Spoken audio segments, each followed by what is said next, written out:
Yo, what's good everybody? It's me, Connor, back here with another video, and today we're going to be doing what they call the high idle switch, which basically in these older F250s, at least in the 6.0s that I know of, all you need is 2 wires, which I happen to have an already put together one that I can cut into, and a switch. Now, I plan on getting a big switch panel, probably from Auxbeam, like I have in the big truck. And I'm going to be mounting that somewhere to the dash so I can get rid of just all these random buttons and switches just hanging over. But for now, this is how we're gonna wire it. All you need is a switch, your 2 wires, wire connectors, sockets, drill. So the first step is gonna be removing this piece, which is just the 4 bolts or the 4 spin tabs. Then you need to take out 1, 2, 3, 4 bolts, which I'm gonna bet my money on it's a 10. Yep, 1, 2, ow, that's hot. 3 and 4. I don't know what that ground goes to, so we'll have to put that ground back in once we're done. But then, simply, we pop this out. I have no clue what this is wired to. This came with the truck. It's a relay. I don't know what they have connected back here, but you should be able to pull this back. Let me see if I can't find the wires. So every 6.0 is going to be different, is what I've just came to find out.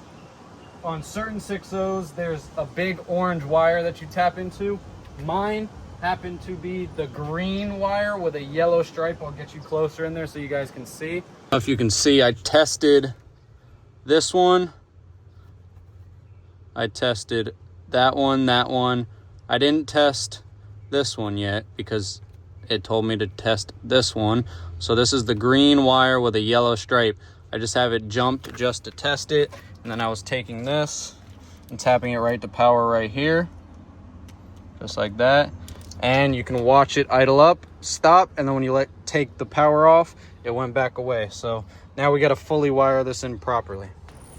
So pretty much how I'm going to do this is obviously remove this partial or non-permanent piece.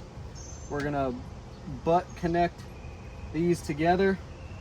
This is gonna go to the one side of the switch, this is gonna go to the other side of the switch, and then this one, or I might do it opposite, so it goes like this, and then this red one I'm gonna tap right here to this positive, and then this one I'm gonna have to run back there to that, so I'm gonna have to strip this back more.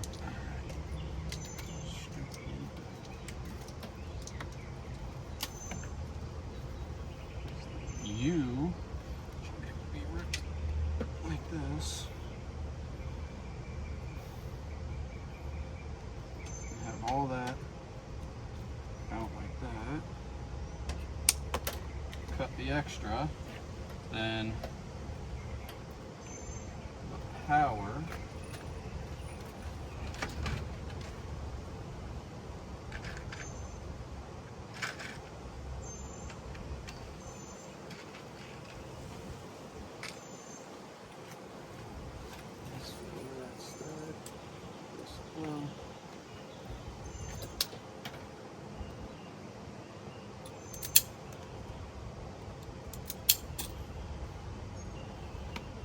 That's going to be wired to there like that.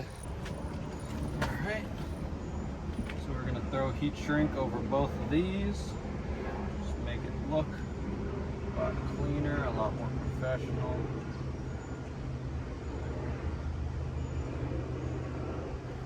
Actually have it done properly. I can't find my good wire splicers that have the built-in this, so we'll use this for now, even though I don't necessarily like this crimper that much. It does do its job.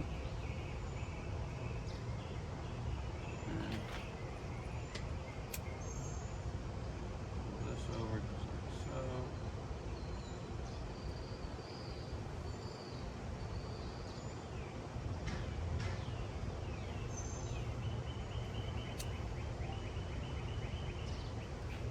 So that one's got that, and then, oh, I might need to go bigger for this one because I almost forgot it's going in a butt connector. Butt connector fit in here? Yeah, technically it will, so we'll do that.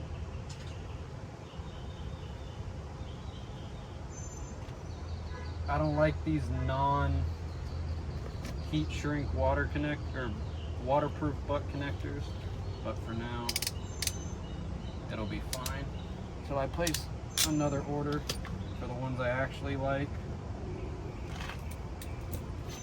So now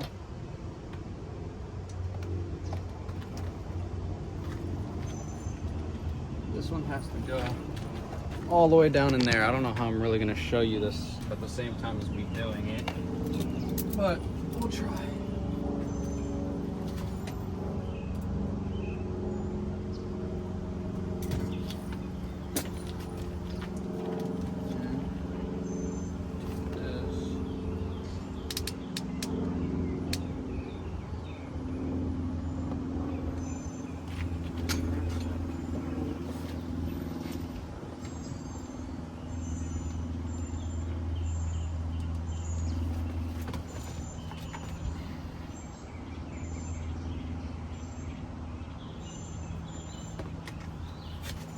Hot in Florida, my phone keeps overheating, but as you can see, we have it heat shrinked right there, all at the bottom. Now I gotta pull it up and connect it to that stud, just like so.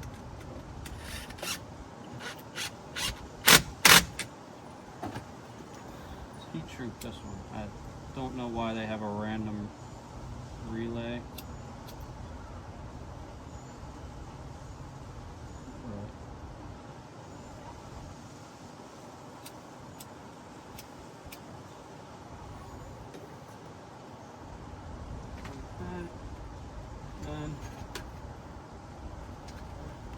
This up and through, just like so. We can tuck it out to the side, out of the way, and do this.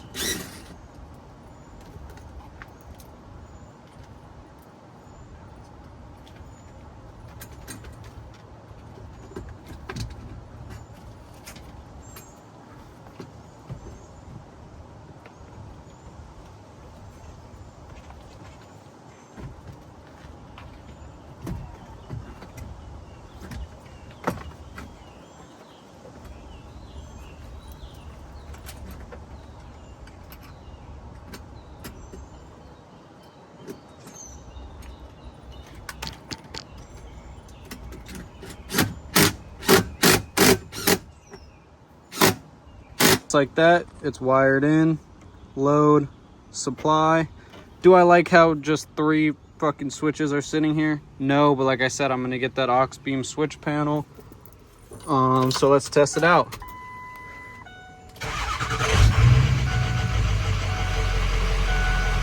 Let the RPMs even out a little bit. Then if you watch, hit this switch.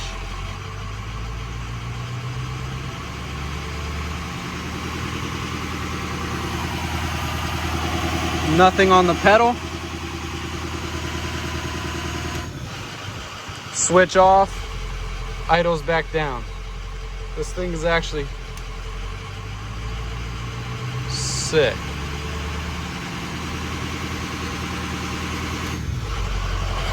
Let's see if it works without the parking brake engaged. It does.